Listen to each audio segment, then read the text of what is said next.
चैत्र मास की नवमी तिथि को मृगशिरा नक्षत्र में अर्धरात्रि के समय माता आदि शक्ति का जन्म हुआ।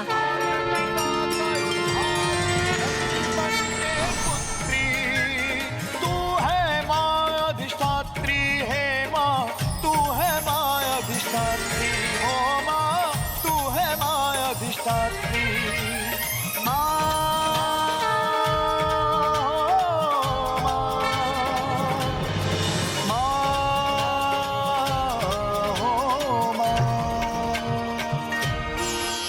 माता शैलपुत्री के जन्म की दिव्य कथा का श्रवण कर हम कृतार्थ हो गए गणेश जी।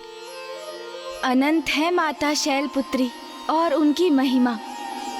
माता की 9 रूपों की उपासना करने पर जीवन के सभी मिथ्या भाव मिट जाते हैं। साधक मोह माया से मुक्त होकर संसार का परित्याग कर परमात्मा में समाहित होने के लिए तत्पर हो जाता है। माता शैलपुत्री को प्रसन्न करने के लिए साधक को किस प्रकार साधना करनी चाहिए? नवरात्रि के प्रथम दिवस पर साधक अपनी रीढ़ के मूल पर स्थित मूलाधार चक्र पर अपना ध्यान केंद्रित कर माता की उपासना आरंभ करते हैं। मूलाधार चक्र के अधिपति प्रथम पूज्य गणेश जी और माता शैलपुत्री की पूजा से ही हम इस चक्र को जागृत कर सकते हैं और इस प्रकार नवरात्रि के प्रथम दिवस से ही साधक की योग साधना भी आरंभ होती है। महाराज, माता सरला, अब आप भी अपने नेत्रों को बंद कर अपने मूलाधार चक्र पर अपना ध्यान केंद्रित कर माता के मंत्र का जाप कीजिए। ओम शैलपुत्री नमः, ओम शैलपुत्री नमः, शैलपुत्री नमः।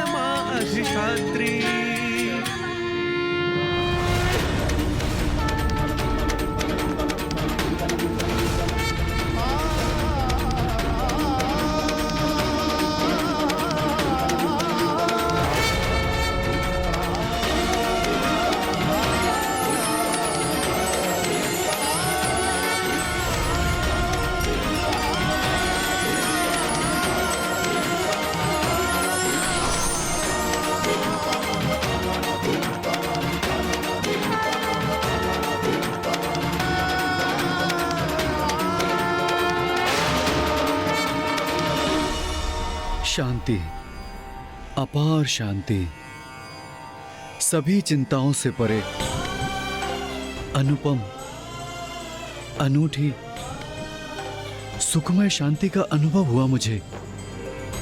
नवरात्रि के प्रथम दिवस पर माता शैलपुत्री की कृपा से आप दोनों के साथ हम सभी की भक्ति और योग की यात्रा आरंभ हो गई।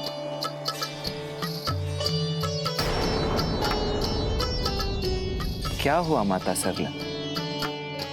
आप किस विचार में खो गई? यही, पुत्र हो अथवा पुत्री, माँ तो अपनी संतान को समान स्नेह देती, उनमें कोई भेदभाव नहीं करती। किंतु माता आदि शक्ति को पुत्री रूप में प्राप्त करना, ये जो परम सौभाग्य माता मैना और महाराज हिमावन को प्राप्त हुआ, ये तो उनके अद्भुत पुण्य संचय का ही परिणाम था। सत्य है, पुत्री के माता पिता बनने का सुख तो बहुत बड़ा सौभाग्य है। आप सर्वथा उचित कह रही हैं माता। स्त्री तो स्वयं शक्ति की ही प्रतीक है। वो स्त्री जो पहले पुत्री के रूप में जन्म लेती है, किंतु पुत्री प्राप्त करना सहज नहीं। उन्हें प्राप्त करने के लिए देवी मैना और हिमावन को अत्यंत ही कठोर तप करने पड़े थे। प्रत्येक कन्या में तो स्वयं माता आदि शक्ति का ही वास होता है। अनेकों पुण्य संचित होने के पश्चात ही एक पुत्री का जन्म होता है और ये स्वयं में एक बहुत बड़ा सौभाग्य है। मैं तुम्हारी पुत्री बनकर तुम्हारी मनोकामना अवश्य पूर्ण करूंगी।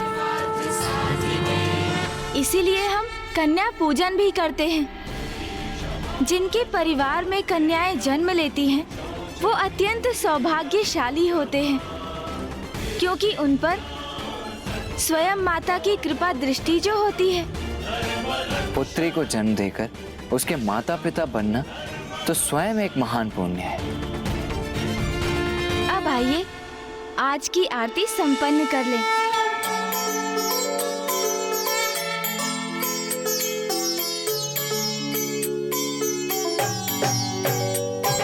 जग जननी जय जय, माँ जग जननी जय जय।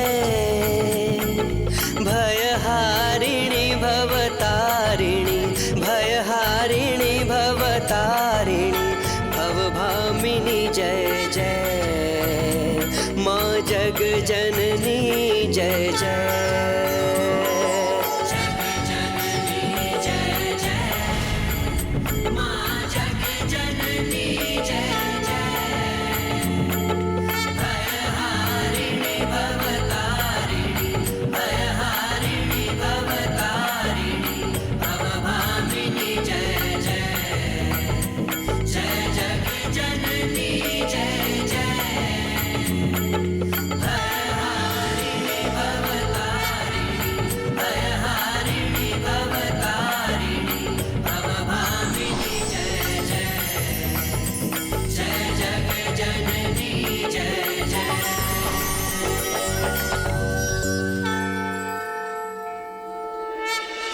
माता सरला, महाराज देवदास, कल भोर में नवरात्रि के द्वितीय दिवस पर हम माता के द्वितीय रूप की कथा जानेंगे।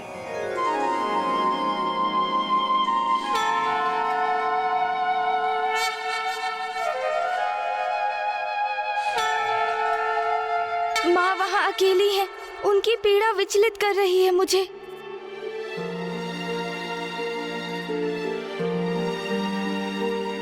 गणेश,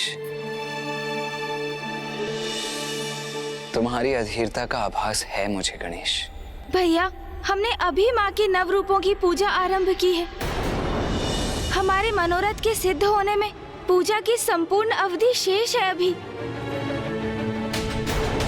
भैया, क्योंकि वहाँ माँ सर्वथा अकेली है, पिताश्री की प्रतीक्षा कर रही है और वही माँ के मंदिर के बाहर ऋषि जैगेश्वर ने पिताश्री के दर्शन की अभिलाषा में स्वयं को अन्न जल से वंचित रखा है। माता की कथा के संपन्न होने तक ऋषिवर का कुछ अहित हुआ तो अनर्थ हो जाएगा भैया। और उधर ज्ञात नहीं दुर्गमासुर वेद माता को कहाँ स्थित कर उनके साथ कैसा दुर्व्यवहार कर रहा होगा। इतना ही नहीं, पिताश्री मंदार पर्वत पर ही स्थित है।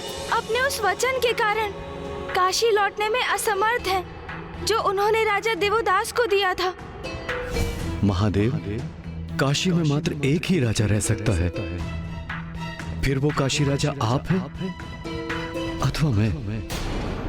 और यदि राजा बनने का कर्तव्य मुझे पालन करना है तो आपको काशी छोड़कर जाना होगा महादेव, तो आपको काशी छोड़कर जाना होगा महादेव। तो आप ही बताइए भैया, ऐसी स्थिति में मैं अशांत और अधीर कैसे ना हो।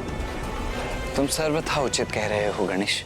समय के साथ स्पर्धा है हमारी, जिसमें अब एक एक पल असहनीय हो रहा है। किंतु गणेश, हमें यह भी स्मरण रखना चाहिए कि संसार में जो कुछ भी होता है वो माँ की इच्छा के अनुसार ही होता है। और वो भी यही चाहती हैं कि हम सभी नवरात्रि के व्रत रखें, उनका पूजन करें और माँ की इच्छा की पूर्ति हम पूर्ण निष्ठा और संपूर्ण भक्ति भाव से करेंगे। क्योंकि जब और कोई मार्ग नहीं सोचता तो भक्ति में डूबकर ही अपना कर्तव्य निभाना चाहिए। क्योंकि माँ अपने भक्तों को कभी निराश नहीं करती गणेश। उचित है भैया, माँ ही इन सभी संकटों का निदान करेंगी। मैं तो अब बड़ी उत्सुकता से कल भोर की प्रतीक्षा कर रहा हूँ। माँ की कथा जब तक संपन्न नहीं होगी तब तक महाराज देवोदास नहीं समझ सकेंगे कि उनसे कैसी अनिष्टकारी भूल हो गई है।